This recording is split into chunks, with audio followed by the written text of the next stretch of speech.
Welcome to another church history class. Baptists in America have probably done more for the cause of freedom than any other group of Christians anywhere in the world. They had the experiment of democracy and a republic here in America like they've never had anywhere else. Freedom of religion. The first island, the first colony that they helped found was Rhode Island, where it had freedom of religion, and they had a declaration that they could have freedom of religion there. And then the American Revolution started, and then they lost most of the rights. We're on page 236 in the second volume of John T. Christian's History of the Baptist Churches.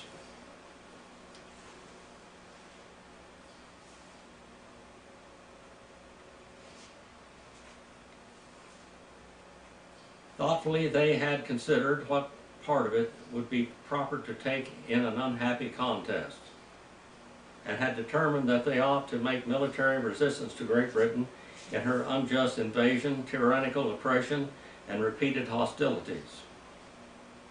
They complained that, to a man, they were in favor of the Revolution.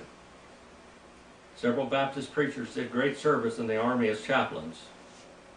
The Baptist General Association of Virginia sent in 1775 Jeremiah Walker, John Williams to preach to the soldiers. These were the most popular preachers in the Old Dominion. McClanahan raised a company chiefly composed of Baptists, whom he commanded as captain and preached to as a chaplain. Charles Thompson of Massachusetts served as chaplain for 3 years, and Hezekiah Smith was from the same state. J.M. Pex gives this following interesting account of the Hezekiah Smith. Dr. Smith was a full 6 feet tall, erect gait, majestic aspect. His manners were uncommonly bland and courteous, and his noble heart full of the love of God and mankind. When he went to Haverhill, the Congregational Church had just divided upon the subject of new and old light. One of the parties, supposing Mr. Smith to be a Pedro-Baptist minister, invited him to preach. They were all delighted with him and wished to settle him as their minister right off.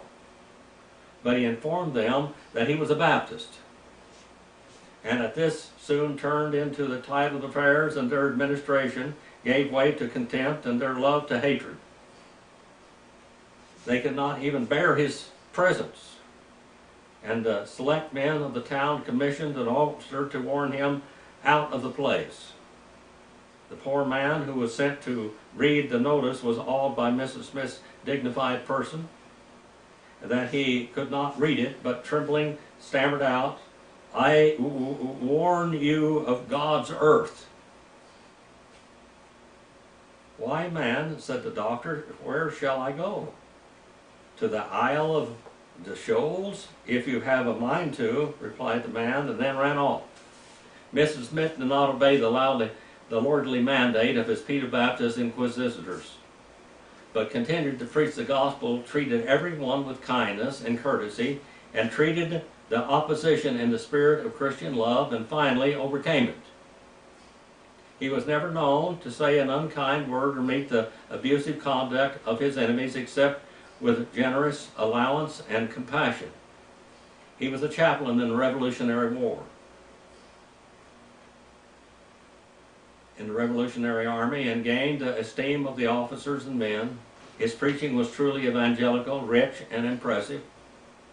He was a great friend to ministerial education and advocated the doctrine of giving pastors and preachers an adequate support and sentiments exceedingly unpopular, in that they didn't believe in paying pastors; they're too tight. He never disputed or contended about his opinions, but would state them calmly, deliberately, and kindly, and quoting the words of God as his authority. Then leave them to produce their own effect. God take care of them. Let your spirit do its job. He was preeminently a godly man. There was a heavenliness in his conversation which at once interested and delighted. His labors were greatly blessed in the conversion of souls, and he died in 1804, universally beloved and lamented. The Reverend Samuel Rogers of Philadelphia was one of the foremost preachers of his day. He was appointed chaplain of a brigade of legislature. David Jones followed Gates through 2 campaigns. John Gano, remember that name, John Gano, was the foremost chaplain in the American Revolution. As a minister of Christ, he shone like a star. First magnitude in the American churches and moved widely and extended in field of action. He was a Huguenot by extraction. He was born in Hopewell, New Jersey on July the 22nd in 1727. He was in person, says Dr. Furman, below the middle stature, and when young of slender form, but a firm and rigorous constitution, well fitted for performing active service with ease and for suffering labors and privations with consistency. In the more advanced stages of his life, his body tended to corpulency, but not such as degree as to burden or render him inactive. His presence was manly, open, and engaging. His voice was strong and commanding, yet agreeable and capable of all of those inflections which are suited to express either the strong or tender emotions of an intellect, feeling, and mind. In mental endowments and acquired abilities, he appeared highly respectable, with clear conception and penetrating discernment. He formed readily a correct judgment of men and things. His acquaintance with the learned languages and science did not commence till he arrived at manhood, and was obtained chiefly by private instruction, but under the direction of a clerical gentleman, well qualified to the office. To the refinements of learning he did not aspire. His chief desire was such as to competent an acquaintance with his principles, and would enable him to apply them with advantage to a purpose of general usefulness in religion, the most important uses of society, and to this he attained. Such was the trusted friend of Washington, George Washington, General George Washington. He was brave and true, made an indelible impression on the soldiers with whom he was associated. There were several other Baptists who served in conspicuous positions in various capacities. Oliver Hart was one of the foremost pastors in South Carolina.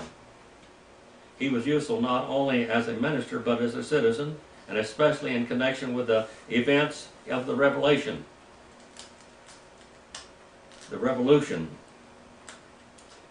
In 1775, he was appointed by the Council of Safety, which then exercised executive authority in South Carolina, to travel to a conjunction with Honorable William H. Drayton,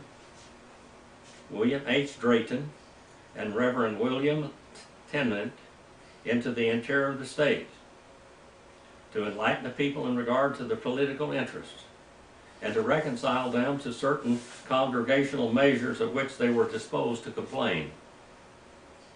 He was very impressive in his personality. In his person he was somewhat tall, well-proportioned and graceful appearance, of an active, vigorous constitution before it was impaired by his close application to his studies and by abundant labors. His countenance was open and manly, his voice clear, harmonious, and commanding. The powers of his mind were strong and capacious, and enriched by a fund of useful knowledge, and his taste was elegant and refined. Of his usefulness as a citizen there is no doubt. To all which may be added to this his usefulness as a citizen of America, prompt in his judgment, ardent in his love of liberty, rationally jealous for the rights of the country. He took an early and decided part in those measures which led our patriots to successful opposition against the encroachments of an arbitrary power, and brought us to possess all the blessings of our happy independence. Yet he did not mix policies of the gospel.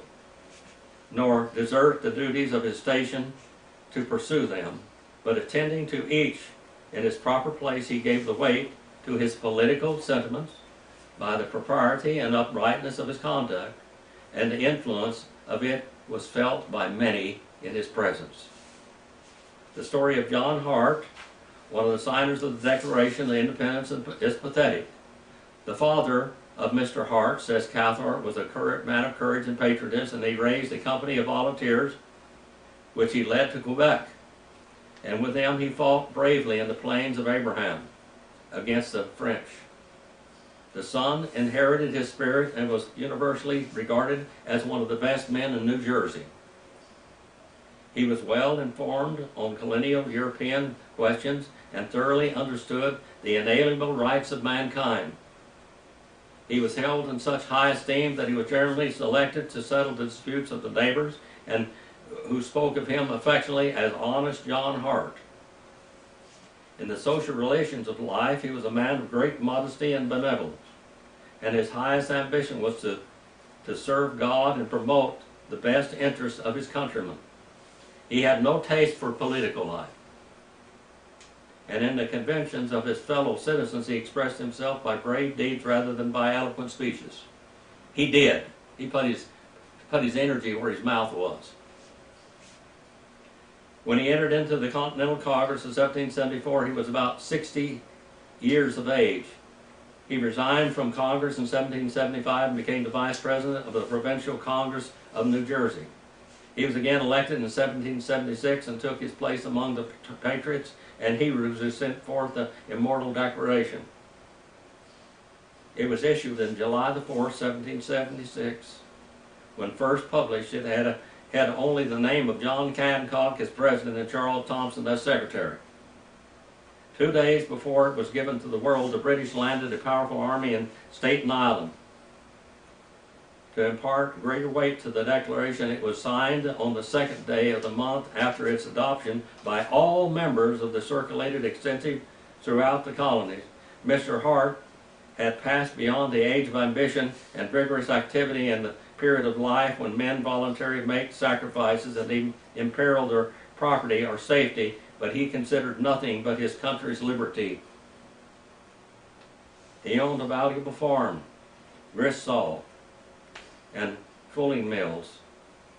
He had a wife and family whose happiness and security were dear to him. His residence was in the highway of the enemy, and his signature was sure to bring down vengeance in a week or two.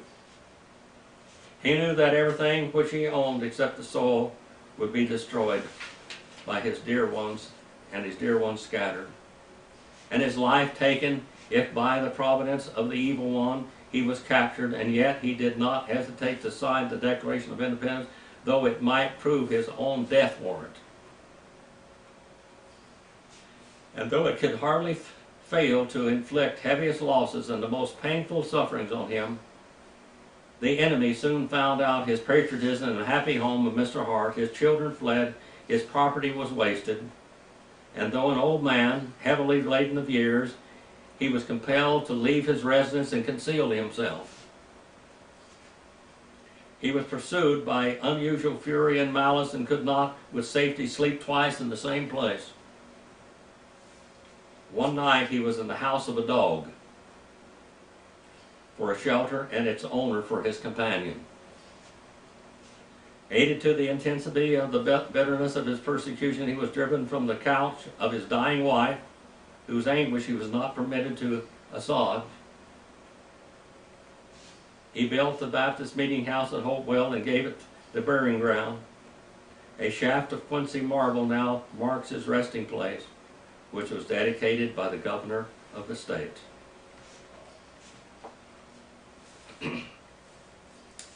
At the close of the war, a Congress of representatives from the states called to draft a constitution for the United States of America. The new Constitution was submitted for and ratified by the various states September the 17th, 1787. There was much opposition to the proposed Constitution, especially as it determined that there should be no religious tests. There will not be any religious tests. living in a state doesn't have anything to do with what religion you believe and practice. For a long time it seemed doubtful that the Constitution would be ratified at all. The issue hung upon the action of two states, Massachusetts and Virginia. In each of these states, the Baptists held the balance of power. There were two currents of thought against the article in the religion, the one finding it excessive and dangerous, and the other insufficient and maimed. It was feared by some of the opponents of the articles that the power might pass into the hands of the Roman Catholics or Jews or infidels, even the Pope of Rome. One horrified delegate exclaimed, "Might become President of the United States." The opposition was particularly strong among Massachusetts, where the liberal ideas were combated by legislators. Other states were unable to find in the article a sufficient wide and certain guarantee of religious liberty, and therefore they proposed amendments. By January the 9th, 1788, a convention of delegates assembled in Boston, Massachusetts, from all parts of the state. The debate was long and the issue uncertain. Some of the Baptists looked down upon the Constitution with suspicion as not giving full guarantee of freedom of religion. James Manning, the president of Rhode Island College, was an earnest advocate of the adoption of the Constitution, and he had much influence on the body. He fully believed that on the adoption of the measure for future well-being of the country was suspended. They have to ratify a constitution to keep the country together. That's important. Being aware that several Baptist ministers were members of the convention, that they generally looked upon the proposed constitution with a jealous eye, he went to the Boston and with a view to exert whatever influence he could to disarm his brethren of their prejudices and to bring them to act as he fully believed in the interests of the whole nation, that the nation required. In this effort, he was seconded by his intimate friend, Dr. Samuel Stillman, who was himself a member of the body with 2 or 3 other very influential ministers. The question of the ratification was finally carried by a majority of 19. Just before the final vote, Governor Hancock, the president of the convention, called upon Dr. Manning to pray. And though the request took him by surprise, he fell upon his knees and offered a prayer in which patriotism and piety were most delightfully blended, and which left an extraordinary impression upon the whole assembly. On his return to Providence after the convention had closed its doors, Providence, Rhode Island, he met his friends with the warmest congratulations and could scarcely find language strong enough to express his sense of importance of the result which he had been reached. The opposition to the Constitution of Virginia was led by a strong and popular men. The people were about equally divided on the measure. The convention met in Richmond in June 1788. The Baptist and Williams Meeting House in Gosland County, March the 7th, had canvassed the Constitution and reached the following conclusion: whether the new federal Constitution, which had not lately made its appearance in the public, made sufficient provisions for the secure enjoyment of religious liberty, on which it was agreed unanimously, then in the opinion of the General Committee, it did not. The leader in favor of the Constitution was James Madison. This is one of our founding fathers, James Madison. And opposed to it was Patrick Henry. Madison and Henry had been absent in Philadelphia, and the candidate for Orange County was John Leland. It was a great Baptist county, and probabilities were that Leland would be elected. Madison called on Leland, spent half a day with him, and Leland came down from the race and supported Madison. He believed Madison would properly represent the cause. The celebrated lawyer, J.S. Barber, in a eulogy upon Madison, and the credit of adopting the Constitution of the United States properly belonged to the Baptist clergyman formerly of Virginia by the name of Leland. And he reached his conclusion in this way. He said that if Madison had not been in Virginia Convention, the convention would not have ratified by that state, and as the approval of 9 states was required to give effect to this instrument, and as Virginia was the 9th state, if it had been rejected by her, the Constitution would have failed. And that it was by Elder Leland's influence that Madison was elected to the convention.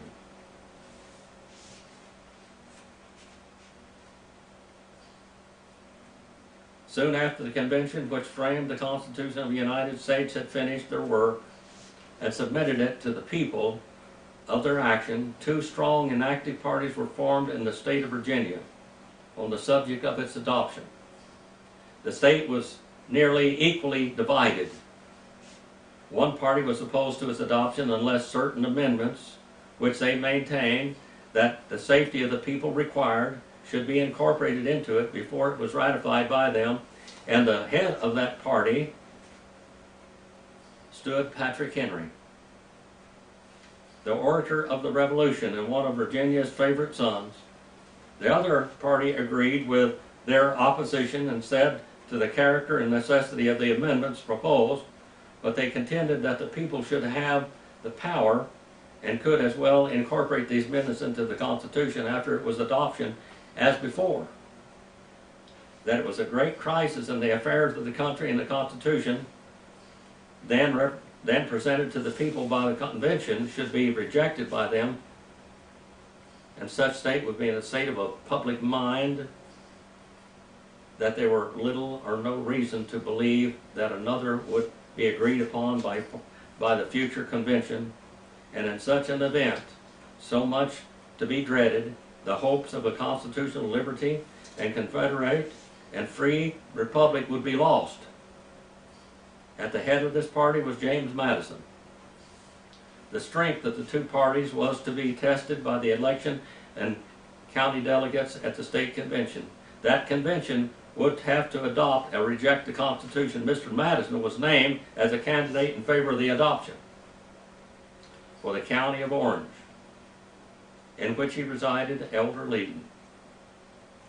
Also at that time lived in the county of Orange, and his sympathies, as said, were with Henry and his party. He was named as a candidate opposed to adoption and in opposition to Mr. Madison. Orange was a strong Baptist county, and his friends had an undoubted confidence in his election.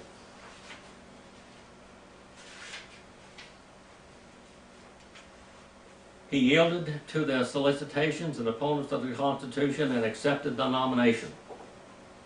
For 3 months after the members of the convention at Philadelphia had completed their labors and returned to homes, Mr. Madison, with John Jay and Alexander Hamilton, had remained in that city for the purpose of preparing those political articles that now constitute the Federalist. This gave the party opposed to Madison, with Henry at the head. The start of him in canvassing the state is his absence. At length, Mr. Madison was about ready to return to Virginia, and a public meeting was appointed in the county of Orange, at which the candidates for the convention, Madison on one side and Leland on the other, were to address the people from the stump, literally from a stump. Up to that time, had but partial acquaintance with Mr. Madison, but he had high respect for his talents and his candor and his uprightness and purity in his private character. On the way home from Philadelphia, Mr. Madison went some distance out of his direct road to call upon this man, and after the ordinary salutation, Mr. Madison began to apologize for troubling him with the call at night that time, and he assured Mr. Madison that no apology was necessary. "I know your errand here," he said. "It is a talk with me about the Constitution. I am glad to see you, and I have an opportunity of hearing what your views are on the subject." Mr. Madison spent half of the day with him, and fully and unreservedly communicated to him his opinions upon the great matters which were then agitating the people of the state of the Confederacy. Then they separated to meet again very soon, an opposing candidate before the elector's stump. The day came and they met with them, nearly all the voters of Orange County, to hear their candidates respectively discuss the important question upon which the people of Virginia were soon to act.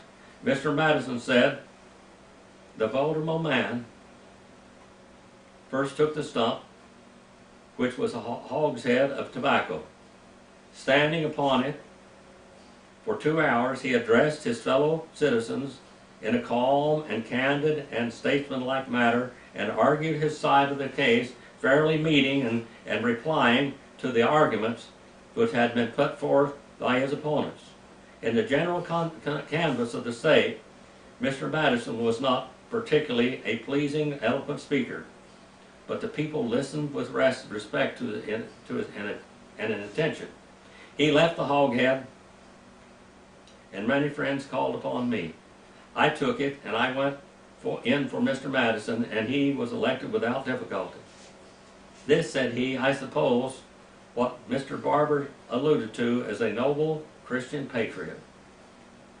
That single act, with the motives which prompted it, entitled him to the respect of mankind forevermore." When the convention was assembled, Patrick Henry spoke against the Constitution with vehemence never surpassed by himself on any occasion in all of his whole life, with a power that sometimes was overwhelming. Once, while this matchless orator was addressing the convention, a windstorm broke out over Richmond, and the heavens were ablaze with lightning, and the thunder uproared, and the rain rained down in torrents. And at this moment, Patrick Henry seemed to see the anger of heaven threatening the state if it should consume the guilty act of adopting the Constitution, and he invoked celestial witness to view and compensate his distracted country in his grand crisis of his history. And such was the effect of his speech on that occasion that the convention immediately dispersed. But Madison and his party prevailed. The convention, when the final vote of ratification was taken, only gave a majority of 10 in favor of the Constitution. How many of you learned this in school? 89 cast their votes for it, and 79 against it. In this manner, the Constitution of the United States was adopted. Already, it has been seen that the Baptists did not think the Constitution secured religious liberty. Imperfect as it was considered, Mr. Madison and the Baptists, the Constitution had to be ratified. There was a large opposition to any amendments. Many noble men were in favor of the union of this church and state. Massachusetts was wedded to an establishment. John Adams, her favorite son and afterwards President of the United States, was indignant that the Baptists addressed the Congress in Philadelphia praying for religious liberty. He wrote as follows to Benjamin Kent: "I am for the most liberal toleration of all denominations, but I hope Congress will never meddle with religious further than to say that our own prayers let every colony have its own religion without molestation." In other words, every colony should have a church state. As late as the beginning of the 19th century was the dream of the state church. Thomas Jefferson wrote to Benjamin Rush, "The successful experiment made under the prevalence of that illusion of a state church that on the clause of the Constitution, which while it secures the freedom of the press, covered also the freedom of religion, and given to the clergy a very favorable hope of obtaining an establishment of a particular form of Christianity throughout the United States. As every sect believes its own form, the true one, everyone perhaps hoped for was his, but especially the Episcopalians and the Congregationalists. The returning good sense of our country threatens abortion to their hopes, and they believe that any portion of the power confided in us will be exerted in opinions to their schemes. And they believe, rightly for so, that I have sworn upon the state of the altar of God eternal hostility against every form of tyranny over the minds of men. Massachusetts did not ratify the First Amendment to the Constitution of the United States. The suggested amendment came from the Baptists. Denominationally, says Cathcart, no community asked for this change in the Constitution but the Baptist. The Quakers probably would have petitioned it if they had thought of it, but they did not. John Adams and the Congregationalists did not desire it. The Episcopalians did not wish it.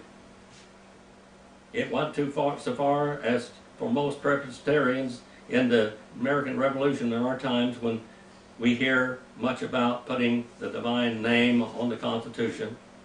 The Baptists asked it throughout Washington. The Baptists petitioned it through Washington. The request commended itself to his judgment, and to his generous soul of Madison, and to the Baptist, beyond doubt, belongs the glory of engrafting its best articles into the noblest Constitution ever framed for the government of mankind. On account of his well-known views, there was much opposition to Madison in Virginia. Through the influence of Patrick Henry, he was defeated for the United States Senate. The congressional districts were so gerrymandered that it was thought that he could not be elected to the House of Representatives. Here again, the Baptists, believing in his integrity, threw their influence to him, and he was elected to Congress. On the general subject of amendments to the Constitution, Madison, in a speech delivered in July the 8th, 1879, and we will get to that one in the very next class. We're going to find his amendments and his speech delivered for Congress, June the 8th, 1789.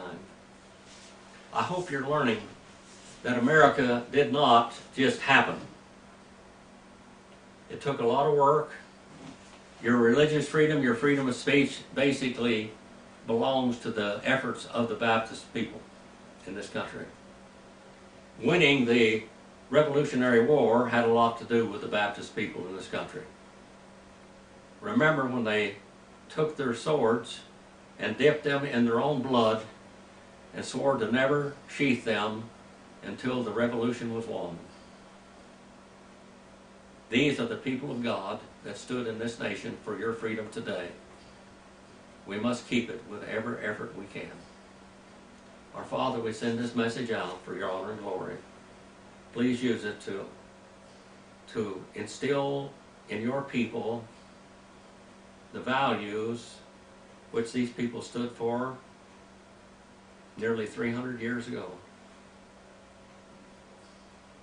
Father, I pray that you use it for your honor and glory. Thank you for these people that you inspired, and you give them courage, and through your Spirit you strengthened them to do what they did. Help us to carry on that torch today. In Jesus' name we pray.